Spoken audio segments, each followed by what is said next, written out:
The Entrepreneur's Library, episode 191. Welcome to the Entrepreneur's Library, the only book-centric podcast that reviews all the top-selling business books and shares authors' perspective firsthand. This is your resource to finding the next great book that will enable you to grow personally and professionally. Welcome your host, Wade Danielson. Welcome back to the EL. Today we have Joan Sotkin, author of Build Your Money Muscles, 9 Simple Exercises for Improving Your Relationship with Money. Welcome, Joan, and thank you for joining us on the Entrepreneur's Library.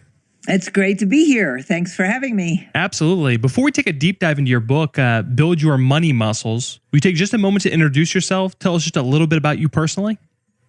It's a long story. I've been around a long time, but I started out in life kind of on the lower end. I had 2 very successful brothers, and I could barely make it.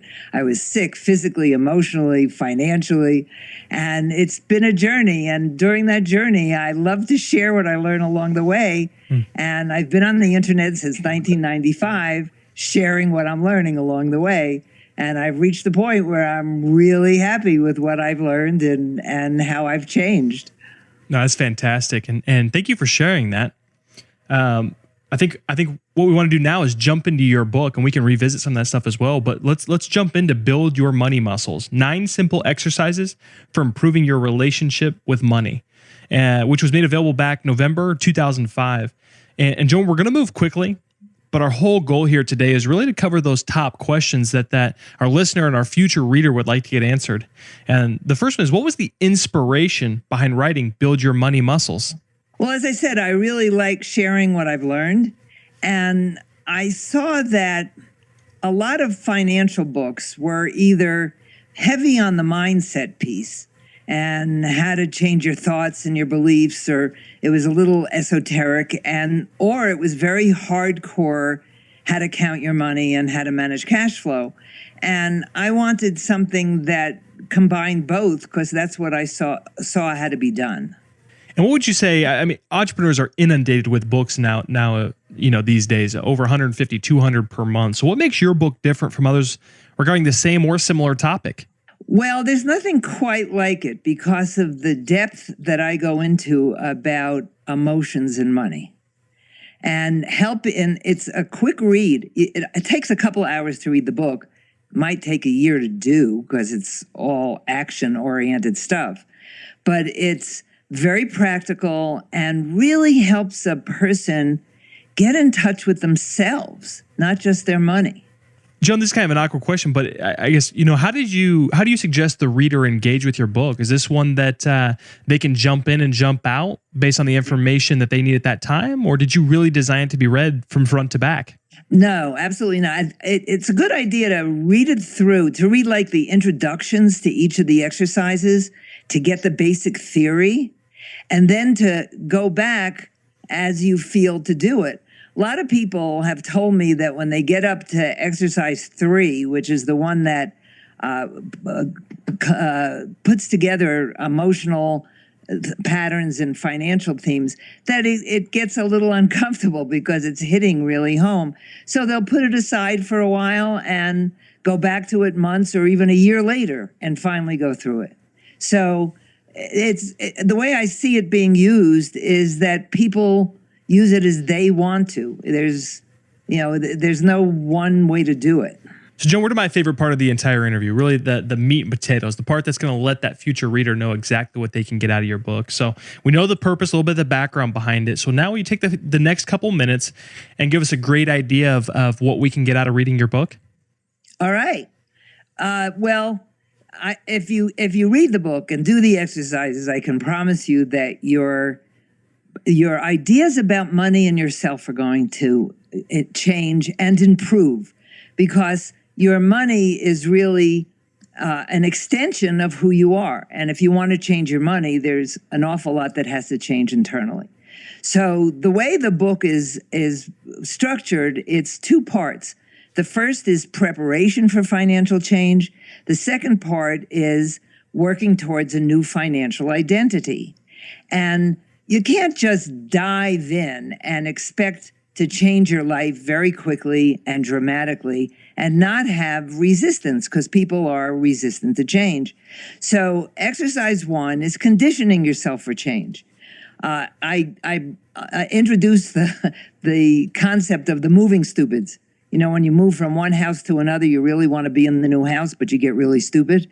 You lose your wallet, you lose your keys, you bump into things.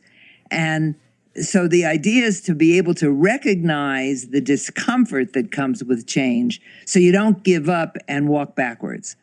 Then there's developing financial awareness, which is about overcoming financial vagueness syndrome, where you sort of know how much money you have and you're not sure. A lot of entrepreneurs do not pay attention to their numbers. And as Marcus Lemonis, the guy who does the show The Profit on CNBC, he says over and over again, if you don't know your numbers, you don't know your business. So the idea is to become more financially aware and not to become afraid of looking at your numbers, because a lot of people kind of shy away from it. They don't really want to know what the truth is. Exercise 3 is identifying financial patterns and underlying emotional themes. And there's a great chart in this exercise which outlines what I call the 5 main feelings that people act out through their money: anger, shame, deprivation, a sense of being trapped, and how each of these, and aloneness. Aloneness is a really big one, because it's aloneness that is behind a lot of debting and overspending. And so the chart shows you what you're probably feeling underneath the behaviors, because the theory in the book is that you create your life stories with emotions as the creative force. You have thoughts, beliefs, emotions, and the emotions are the bridge between your internal and external world. So by understanding your emotions, you can understand your behaviors, and you don't have to have a good emotional vocabulary in order to do what I talk about in the book. The 4th exercise is setting attainable goals. A lot of people will set goals that are so far beyond what the position they're in now that it paralyzes them, and they wind up doing nothing. I'll talk to a person who's making $50,000 a year, and they'll say they want to make $2 million. Well, they better learn how to make $60,000 or $70,000 before they make the $2 million. So it's about setting attainable goals. And along the way, I have ways of identifying your current spending habits. So every other chapter is about the internal stuff, and the other chapter is about basic money management skills. Then in the second part, which is the healing part, exercise 5 is replacing unproductive financial thoughts. And because what's going on in your mind is never about money. The fear, the thoughts you have about money really are not about money. You're bringing forward habits that you learned in early childhood, and you're just projecting everything onto money. So it helps you really look at the voices that you hear in your head and what you believe about money. So it's again more awareness, but also starting to say, okay, what could I do instead? Exercise 6 is adopting functional financial beliefs. There's a great chart in this chapter where it shows the beliefs that are holding you back and ones that are going to work instead. A lot of people have beliefs about wealth and wealthy people that would keep them from wanting to be wealthy, even though they say they want to be wealthy. And it's like, all right, if I think wealthy people are greedy, why would I want to be wealthy? That sort of thing. And exercise 7 is cultivating healthy money feelings. So once you learn to recognize these feelings that are behind your money, what do you have to do to change that programming, to create new neural pathways in your brain so that you're responding differently to familiar stimuli? And I talk about when the wounded child is in charge of your money, that's when you get in trouble. And the idea is to get the benevolent adult in charge of your money. And exercise 8 is establishing responsible financial behaviors, and includes how you have to adapt to these behaviors. And the final exercise is improving your relationship with yourself and others. And it's about connecting and learning to trust yourself and just being better with your relationships, because money is actually a symbol of relationships, and how you deal with money is how you deal with your relationship with yourself and others. That's pretty much it. Joan, you did a fantastic job taking us through the book, and I say this a lot, but I almost feel mean asking this next question because it's taking it even a step further, or breaking it down, I guess, a step further. And that's, if the reader will only take away one concept, principle, or action item out of your entire book, everything you just took the time to discuss with us, what would you want that to be? I like the idea that your emotions are behind your behaviors. And to understand that there are no good or bad emotions. I never use the term negative emotions. They're just emotions, and they're just habits. And whatever those habits are, just like any habit, they can change. And so by working on that, you can move yourself forward gradually. There's no quick fix, but if you're determined to make this happen, you can do it. So, Joan, there's been a couple of things you said that have been quote-worthy so far throughout this interview, and that's actually leads into the next question as well, which is, do you have a favorite quote from your book? And if you do, will you tell us what it is and what it means to you? Well, the one I really like is, money represents the energy of relationship, and the way individuals handle money reflects how they deal with their relationship with themselves and others. And to me, this defines what this is about, because at the core, humans need relationships. We're tribal. We need to be able to connect. And money is the method that we use to interact on a lot of different levels.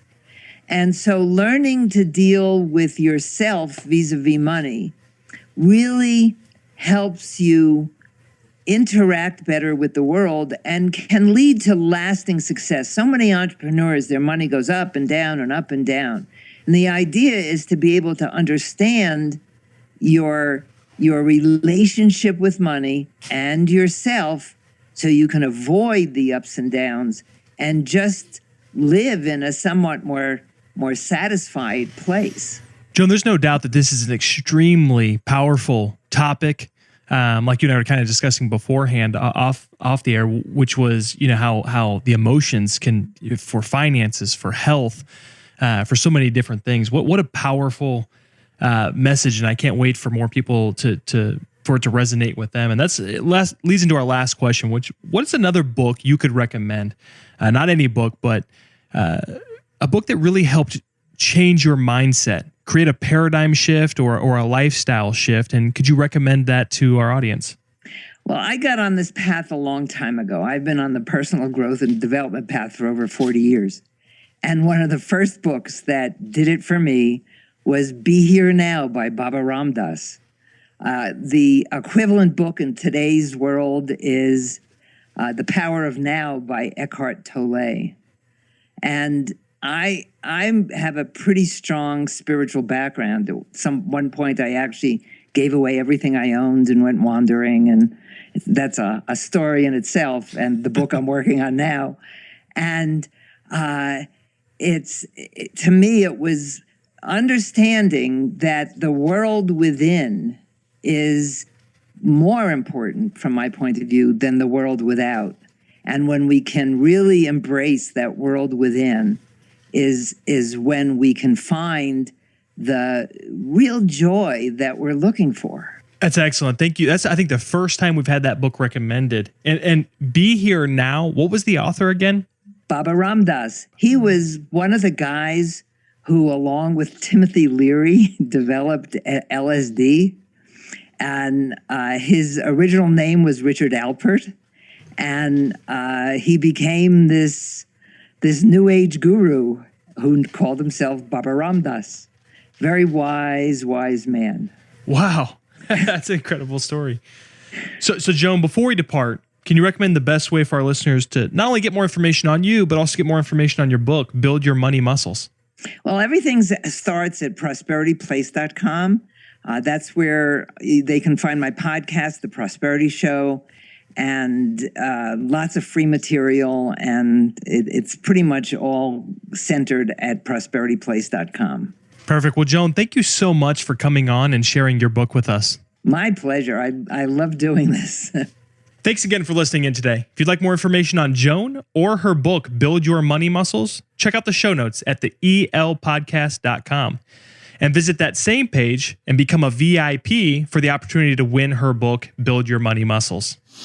Looking for your next book idea? Head over to the elpodcast.com, where Wade shares his amazing resource, the top 10 business books recommended by over 500 entrepreneurs, with you for free. That's the elpodcast.com. Till the next time, keep it on the EL.